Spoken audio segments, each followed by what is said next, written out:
Hi folks, this isn't the usual kind of video that I would do, but my girlfriend pointed this article out to me a few days ago from the BBC regarding the murder of a lady called Julia Rawson back in May 2019. And with all things from the BBC, I'm highly sceptical of the authenticity and truthfulness. So I thought I would dig into this a little bit further and really examine what they're telling us. I think you'll find this quite interesting because there are quite a lot of anomalies, and I'm going to point them out through CCTV footage mainly. But let's go on and read this article first to put you in the picture of what allegedly happened. So this is the lady in question, Julia Rawson, and this is the only photograph that the police have released of this lady, this grainy photograph here. So on with the story. Nathan Maynard Ellis, 30, took Julia Rawson home after meeting her in a pub in Dudley, West Midlands in May 2019. He and David Leasley, 25, then killed her and hid her body parts in undergrowth. Maynard Ellis was also found guilty of rape charges relating to another woman. Both men had admitted perverting the course of justice and concealing a body, but had denied murder. And this is one piece of CCTV footage that I'm going to examine later. So the jurors heard Maynard Ellis had a fascination with decapitation and horror films and had been addicted to fantasies about the sexualized killing of women. His victim would have seen swords and spiders mounted on the walls of the Tipton flat, reptiles kept in tanks, and gory face masks of horror film characters. Miss Rawson could not have known that she was about to enter a flat of horrors, but she must have realised this very soon after she went in. So these are the two alleged murderers. The focus is mainly on this guy in this entire case, and these two are allegedly gay as well. So Tracy Barrett, a neighbour of the two killers, told the BBC their flat was the making of horror stories with Freddy Krueger figures and Chucky dolls. Police said Maynard Ellis had gone out in the night of the murder with the aim of finding a victim. Unfortunately, that victim was Julia, Detective Inspector Jim Colclough from the West Midlands Police said. And here are photographs of the alleged dolls and figures, horror film DVDs and books. So Mrs. Rawson, 42, was struck about the head. Her remains, including her severed head, hands and feet, were found on the 12th and 29th of June last year in two different locations near a canal on the wasteland.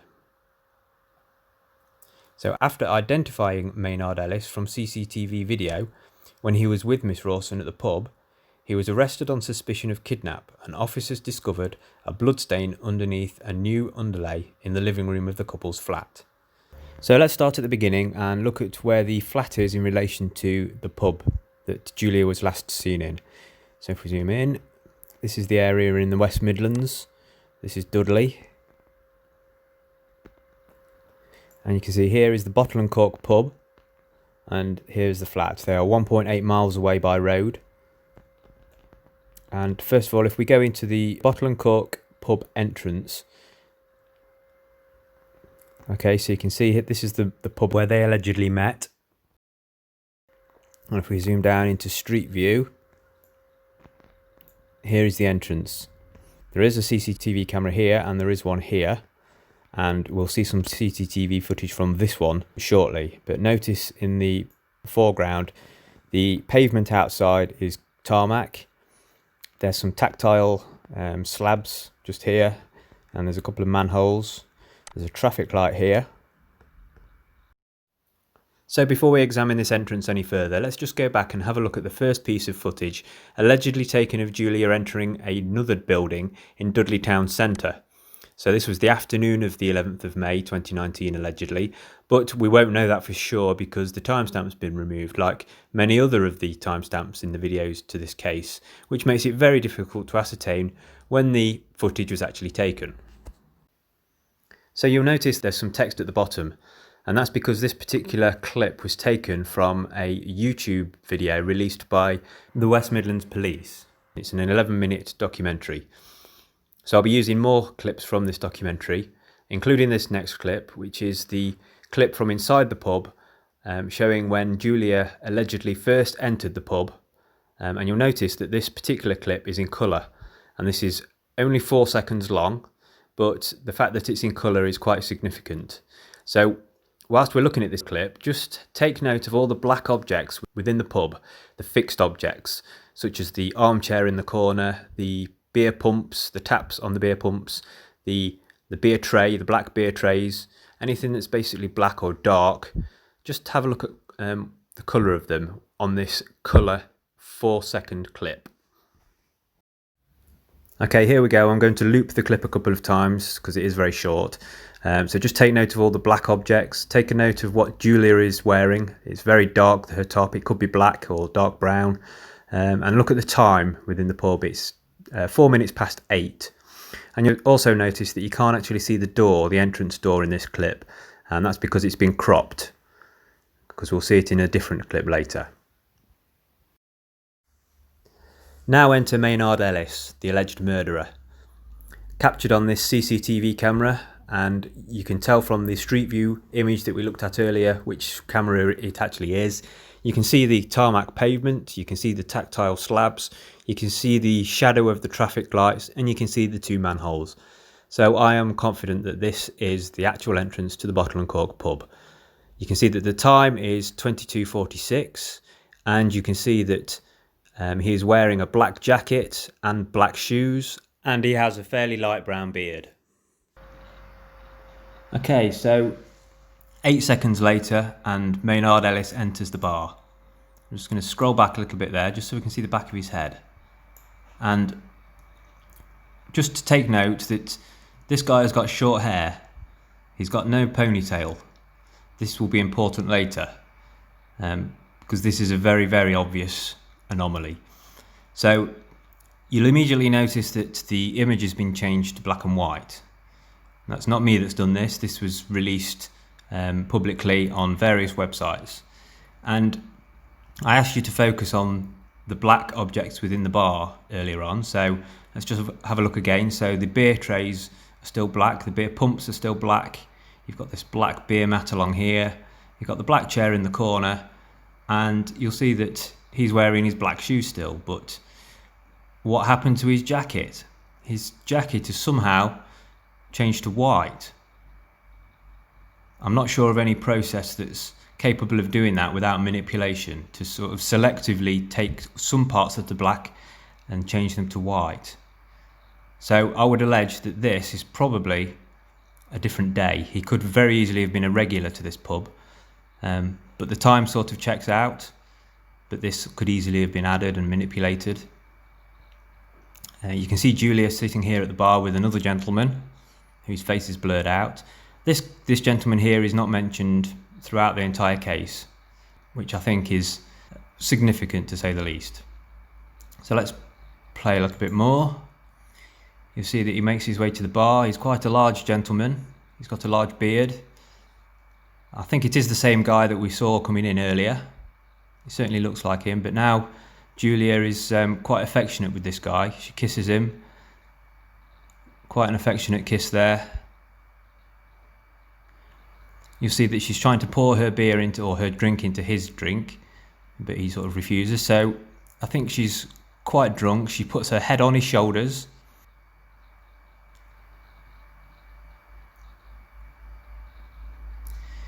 Then there's this other clip that I found, which has again been cropped, and she's opening his jacket for some reason, and he sort of zips it back up pretty sharpish. Now he's showing her his tattoos on his arms. These are quite significant because these were used later in the investigation to identify him. She looks quite interested.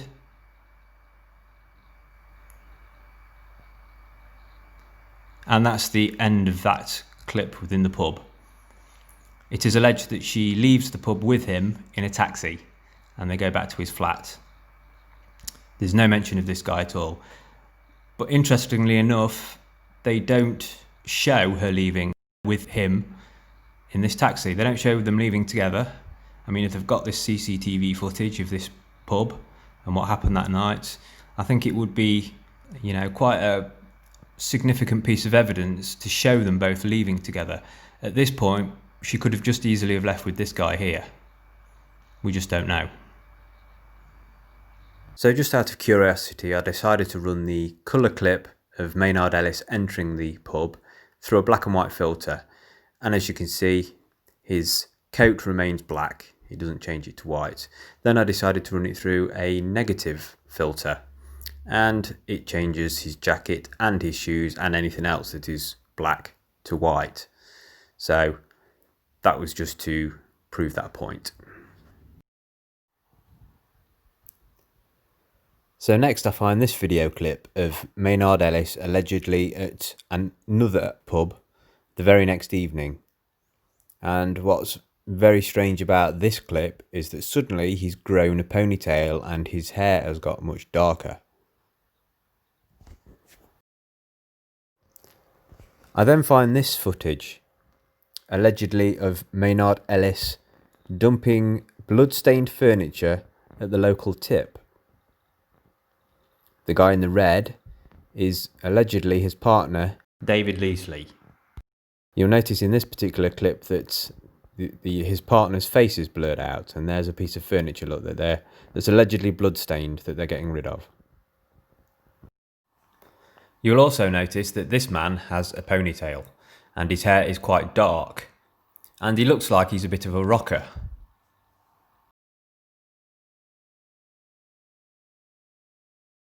BBC then get hold of this piece of video footage and they do some manipulation on it, but surprisingly they don't blur out the guy in red's face, which reveals that it is clearly not his partner David Leasley, as they allege.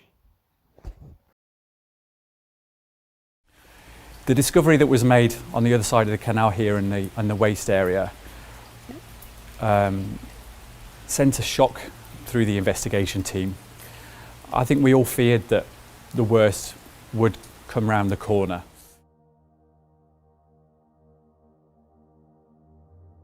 Julia Rawson was reported missing on the 14th of May 2019. She was reported missing by a friend, having last been seen on the Saturday late afternoon. Following her report of missing to West Midlands Police, a missing person inquiry commenced, and officers from the Locate team did all those things that you would expect officers to do when they're trying to identify where a person could be. Those inquiries led to CCTV inquiries down within the town centre of Dudley, and CCTV was obtained from the Bottle and Cork public house, and within that footage Julia was seen to be in the pub on the Saturday evening, and it was at this location that she met up with the male who we now know to be Nathan Maynard Ellis. On the morning of the 23rd of May, my team picked up the inquiry. We sat down with the Locate team and those officers that had been in charge of that missing person investigation, and clearly it was a real concern of theirs that over the 2 weeks or so that they'd had this inquiry, that there was no proof of life. In Dudley Town Centre, officers local to that area, a community support officer, had seen the imagery of this male. And what was distinctive about him is that during the course of the evening in the pub, he'd rolled up his sleeves and shown Julia some quite distinctive tattoos that he had on both arms. This imagery was shown by the community support officer to people who work within Dudley Town Centre, bearing in mind that at this stage we've still got a missing person inquiry, and this person was going to be key to that investigation. And it was during a normal day on the 22nd that a member of security contacted the community support officer to say that they thought that they had seen a male shopping within Dudley. He was been involved in a young female that has gone missing. We're looking for a female missing person who's been missing for about 11 days. Okay, we've got pictures on CCTV with someone that matches your description with her, so we just want to get some details from her. 11 days? She's been missing for 11 days, so obviously we need to find her. Okay. And because you look like the person we've seen on CCTV, we just get some details off you. All right. I'll probably chop all my hair off. What's the name of her? Julia Rawson. Who? Julia Julia? Julia Wilson? Rawson. Rawson? Rawson? You know anyone by that name? The only women I know are just my family or his family, although this is my partner. Okay. Tattoos. Match. Yeah. Perfect. Hello. Yeah. Who's, you guys details? No, I'm going to get it. Oh, no, get his details. What's your name, please? Hope I'm going to give details on my Because you're very similar to the person that was no, there. but just for looking like someone, I don't really want to. No, I know, but we also can help. You know, Nathan was wanting to avoid any sort of knowledge of Julia, you know, saying that he didn't think that it was him in the imagery. If he would been responsible for anything like that, then, you know, he would have taken off and he would have maybe changed his appearance. But officers, having again reviewed that CCTV, looking at the man standing in front of them, were confident enough and certainly had enough suspicion at that time to think that it was Nathan that was the man in the shot, and he was arrested at that point on suspicion of the kidnap of Julia. We were able to view cameras situated along the canal, and what these cameras demonstrated is there was movement from Nathan and David's flat. During the daylight, it was quite clear that it was them on that footage, walking away from the flat, on many occasions carrying carrier bags by their side, just casually walking along the canal, walking to, you know, between the destinations that we'd become aware of quite early on in the investigation. So the detectives just said there that on many occasions they were caught on CCTV walking away from the flat carrying carrier bags. In my opinion, carrying carrier bags is nothing unusual. But let's just go and have a look at where these CCTV cameras are located in relation to where the body parts were found. So the detective mentioned there that on many occasions they were seen leaving the flat carrying bags. And that would imply that the bags contained the body parts and they were off out to dispose of them. So let's have a quick look at the layout of the area to see if that holds true. So the flats is one of these. I'm not sure exactly which one they lived in. It's not really that important. But the body parts were found here in two locations in this bit of wasteland. The CCTV footage that you saw of them carrying the bags was taken from this camera here on the corner of this building, and the other CCTV footage you saw of them when they didn't have any carrier bags was taken from a CCTV camera on a lamppost around about here. So let's just have a quick look at CCTV camera number 1 for a start. So this is the one where they were carrying the bags, and you saw them walking down this path this way. So if we bring up the image here, look, you can see this is the path, this is the bridge, there's some steps leading down here, there's 2 low white windows and then 4 higher white windows here. So let's just compare that with the shot. So there's the bridge coming down, there's the 2 lower white windows, and here's the 4 higher windows. So this is definitely the path that they were walking down. Okay, so they were walking in effect away from the location where they found the bodies, allegedly. So let's just go and have a look at that again.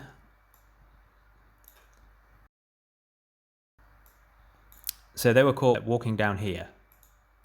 So in order for you to get to this wasteland from the flats, you have to obviously cross the canal. So you need a bridge. The shortest way to get to these body parts from the flat would be to walk down here, up the steps of this bridge, across this road here, down this road, through these trees, and into the wasteland where the body parts were allegedly found. So they were caught on film walking this way. So why on earth would they walk this way? I mean, there's a bridge here, but you can't get onto it from the canal footpath. So there's no way that they would have been carrying body parts down here and into what's effectively this built-up area here. If they were going to dump body parts into this wasteland, the quickest way would be along this path, up these steps, across here, down this road, and to here. And going the other way, they weren't seen carrying carrier bags anyway. So the piece of CCTV footage of them leaving and walking this way and then returning and walking this way is just irrelevant to the case. So the next clip is from the police search advisor who led the investigation or led the search at the time. And I'm going to show you how some of his statements don't quite corroborate with the detective's statements. And I'm also going to show how some of the mainstream news articles at the time don't quite corroborate either. When I was asked to lead on the search for Julia, and I stood at the location she was last seen, which was Mission Drive, Tipton. So that was the lead policeman in charge of the search declaring that he was stood at the location she was last seen, which was Mission Drive, Tipton. Now, Mission Drive is the location of the flat where the two alleged murderers lived. So who exactly is he saying saw her at Mission Drive, Tipton? Now let's see what the detective says about the last time she was seen. She was reported missing by a friend, having last been seen on the Saturday late afternoon. Ah, late afternoon on Saturday, you say? That would be before she went into the pub. Come on, lads, get your story straight. I can tell you that the search phase lasted a total of 47 days. It sounds a long time, however, the searches were split over various areas, canals, woodland, refuse tips, self-storage units, premises, drains and other areas.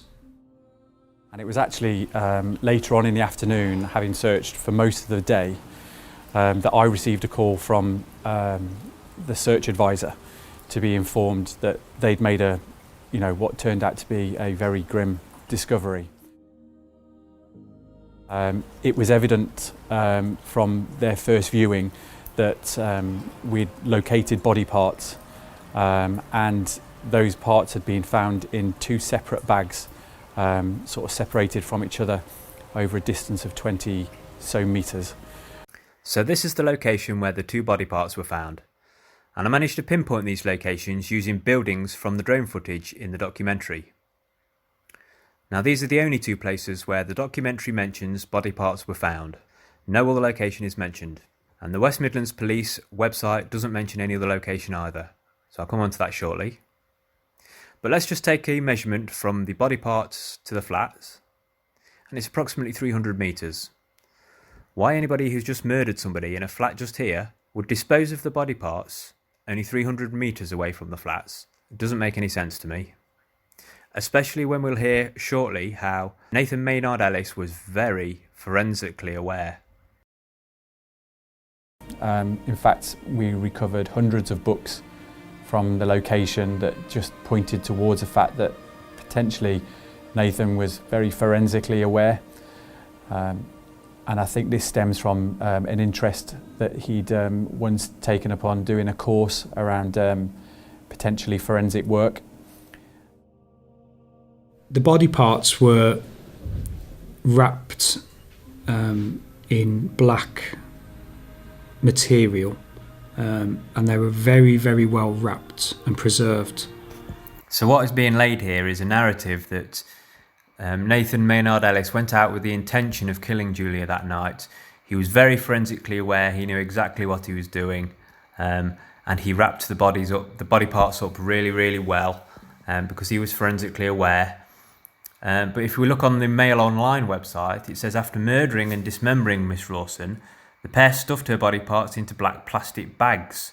So the black material that the police officer's describing is just black plastic bags. And they were just dumped 300 metres away from the flat. So I don't think this is turning out to be a very forensically aware person who's allegedly committed this murder. So that gives you an idea there was no scent given off for dogs to pick up on. There was no flies for us to indicate on. Ultimately, one of the body parts was exposed slightly, but you couldn't see it. Now, it was a specialist search dog that picked up on the scent. So the body parts were wrapped up that well that no flies were attracted to them and no dogs could pick up on the scent, except for the dogs that picked up on the scent. So on the subject of body part locations, the Express and Star website, their article on the case states that one site was in a woodland located at the rear of the playing fields belonging to Sacred Heart Primary School, while the other was on the wasteland, which we've already discussed. So let's have a quick look at this Sacred Heart Primary School and the playing fields at the back. So this is the Sacred Heart Primary School, there's the flats, and this is the playing fields. So it said it was found in some woodlands at the back of the playing field, so somewhere in this location. So that isn't mentioned at all by the detective or the search investigator on the documentary at all. It's completely silent on any body parts that were found in this location. And a breakthrough came on lifting the carpet in the living room, and underneath the underlay there was a stain found. And when this stain was tested, it tested positive for blood. So that sample was sent away so that we could identify where that blood came from. But clearly, finding blood underneath carpet was a significant event within the investigation, and gave us the first indication that it was at that location that Julia came to harm. So let's go back and have a quick look at the rubbish tip where the two men were allegedly seen dumping the blood-stained furniture. So this is another article from the Daily Mail, and it says the trial heard how Maynard Ellis was seen taking a blood-stained sofa to a local dump a day after her murder. So reading from the same article from the Mail Online, it says that later footage taken on the afternoon of May the 16th, well that's 5 days after, not a day after, as they said that the trial heard. It shows Maynard Ellis dumping the blood-stained sofa and roll of carpet at Albury Rubbish Tip. Now, I've had a look at all the CCTV footage and I cannot see any carpets being disposed of. It then goes on to say that he was filmed with a friend, so it's changed to a friend, who had no idea what Maynard Ellis had done, choosing which bin to dump the items in. So it's gone from the BBC saying that it was his partner in crime, David Leasley, to a friend. So which one is it? So looking at the man that is clearly not Nathan Maynard Ellis at the rubbish tip disposing of so-called carpet, he does actually appear to be disposing of something that is rolled up like carpet. However, it's not very long. It's probably only 1 metre wide, so it could be a hallway carpet, I guess, but it looks too light to me to be a carpet. There's no way he could carry it with such ease in one hand. I've disposed of carpet before. Carpet's heavy. And if we actually look at the photograph from the crime scene, you can actually see the carpet that's been rolled back in the picture. So he's obviously not dumped the carpet, even if it was another one that he dumped. Why, if this one has been able to soak through the carpet onto the underlay, would he not dispose of this carpet as well? It became apparent that at some point in the previous 2 weeks, and we believe this to have been on the Sunday, the 12th of May, that Nathan and David were present together and were present in the back garden burning items in an incinerator bin. So the detective just stated there that sometime around the 12th of May, the two men were present in the back garden burning items in an incinerator bin. And he specifically says the back garden, implying the back garden to the flats. So if we look on the Crown Prosecution Service's website, which are the body responsible for prosecuting criminals on behalf of the English Crown, it says that the defendants also disposed of clothing in a garden incinerator at the home of Maynard Ellis's mother. So why the two conflicting statements? Is it in the back garden of the flat, or is it at his mother's? So going back to the subject of the ponytail, and you can clearly see as Nathan enters the pub here that he does not have a ponytail. In fact, his hairstyle, even though he's wearing a cap, looks pretty much the same as when he's first approached in the street by the police. So the ponytail subject, I think, stems from something Nathan actually says during this interview. Now let's have a listen. I'll probably chop all my What's hair the off. name of though. He says, "I'd probably chop all my hair off though." So it looks like all they've done is they've picked up on that statement and they've gone to look for somebody who looks similar with a ponytail so that they can make the story sound more plausible. So just a few more details before we wrap things up, and this is from the Daily Mail or the Mail Online website. It says that jurors heard that Miss Rawson was a lesbian but was sometimes flirtatious with men while drunk. At about 2 a.m. in the morning, Julia and Nathan Maynard Ellis got into a taxi. As far as I can see, there's no CCTV footage confirming this, and also there's no explanation given anywhere as to how they actually know that Julia got into a taxi with Maynard Ellis that night. This is what the Crown Prosecution Service had to say. By chance, on the 11th of May 2019, Julia Rawson met Nathan Maynard Ellis when she took the wrong bus home and ended up at the Bottle and Cork public house. They chatted and she went back to his flat in Mission Drive, Tipton, by taxi. The West Midlands Police website says this: "A missing person search was carried out, and as part of those inquiries, we were able to determine that Julia had a chance meeting with a man and they were seen leaving the pub in a taxi at around 2 a.m. on the Sunday morning. Seen by who? Or what?" So just before I do a brief summary of this case, I just want to say that Nathan Maynard Ellis and David Leasley may well have been guilty of the murder of Julia. They may have cut her body up into 11 pieces and dumped the body in nearby wasteland. But certainly the evidence that's been shown to the public would not support that. What was shown to the court, I don't know, maybe they showed them something extra that they didn't show to the public. But in my opinion, there's certainly nothing that we've seen to suggest that it would be Nathan Maynard Ellis or David Leasley that were guilty. So the story goes: Julia Rawson, a 42-year-old lesbian, took the wrong bus home on the 11th of May 2019 and ended up in the Bottle and Cork pub at just gone 8 p.m, where she was captured on the pub's colour CCTV camera wearing a dark coloured jacket with a dark patterned top underneath. Almost 3 hours later, and the CCTV footage has been changed to black and white, changing Julia's jacket to a light coloured jacket, and Julia is seen affectionately kissing and cuddling an unidentified man who is not mentioned throughout the case. By implication, she could not have known the unidentified man, who she is filmed affectionately kissing and cuddling, since she had only stumbled into the Bottle and Cork pub by chance. However, we were told that she was flirtatious with men while drunk, so it must explain it. Short-haired, light brown bearded Maynard Ellis is then filmed by a colour CCTV camera approaching the pub wearing a black jacket and black shoes.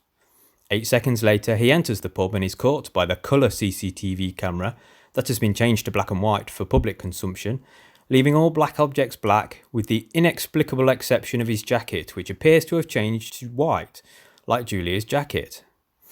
After only 5 minutes of Nathan arriving, the flirtatious, presumably drunk lesbian then approaches the gay Maynard Ellis and puts her head on his shoulder, proceeds to unzip his jacket and gets him to show her his tattoos.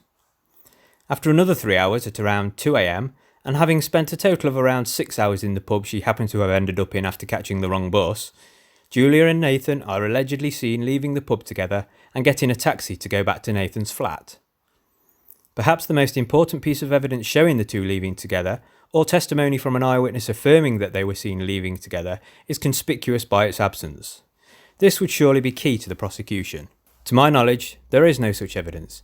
If there was, then this would have been shown. The CCTV camera has a clear view of the door, which would have captured them leaving together. Instead, other irrelevant CCTV footage is shown to the public. Having allegedly gone out intentionally to find a female to murder after years of fantasising about the sexualised killing of women, his partner David Leasley had been waiting patiently until gone 2 in the morning for his partner to return with the victim. Not knowing at this point that he was gay and that his partner had been waiting patiently at the flat, Julia entered the media-dubbed Flat of Horrors, only to witness it crammed with creepy novels, a Chucky doll holding a knife and gory homemade face masks of characters from horror movies. These pictures could easily have been taken somewhere else. The two men then allegedly murdered Julia. The trial heard how Miss Rawson was hit over the back of the head 4 times with a rolling pin before Maynard Ellis and Leasley dismembered her in the bath. After less than 24 hours, Maynard Ellis has allegedly gone to the Fountain Inn pub, where he is seen to have grown a sizable ponytail. His hair has gone darker, and he is, quote, standing casually at the bar, his long hair neatly pulled back into a ponytail. He is then allegedly captured on a CCTV camera at Oldbury Tip, with either his partner or a friend, who had no idea what Nathan had done, depending on where you look. They were seen to be dumping blood-stained furniture and carpet, however none of the footage shows any carpet being dumped. Remember, the blood stain on the carpet underlay is the only evidence they claim to have that Julia was in the flat. No other evidence places her at Tipton Drive other than the word of the police and the media. And remember, in the West Midlands Police crime scene picture, the carpet is still seen to be rolled up in the living room. The man captured on CCTV at the Tip does actually have a very similar tattoo to Maynard Ellis on his right arm, but he also has long dark hair and a ponytail. CCTV footage, without a timestamp, is then shown of the two men walking by the canal, allegedly to dispose of body parts. One clip shows them carrying bags from the location where the body parts were found, and the other without any bags at all. No evidence is shown of them walking towards the location that the body parts were found, carrying bags. Then there's the photograph of the incinerator taken in the back garden of the flat, where the two men were present together burning items within, which completely contradicts the Crown Prosecution Service's website, which says that they were disposing of clothing in a garden incinerator at the home of Maynard Ellis's mother. When the two men are apprehended by the police, 11 days after Julia's disappearance, Maynard Ellis's appearance is strikingly similar to the man we saw in the pub with Julia on the night of the murder. He is wearing a very similar flat cap, his light brown beard is the same, he has the same short hairstyle, and his tattoos are a very close match. I'm certain this is the same man.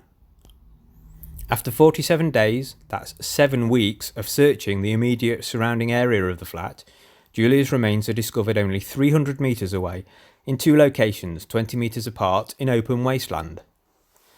Other news articles report of more body parts being found to the rear of the Sacred Heart Primary School in Woodland. However, this is absent from the West Midlands Police documentary and their own article on their website. Thanks to the interest that Maynard Ellis had once shown in a course on forensic work, the body parts were meticulously wrapped in a black material, keeping them very well preserved, to the point where flies were not attracted to them and sniffer dogs could not pick them up.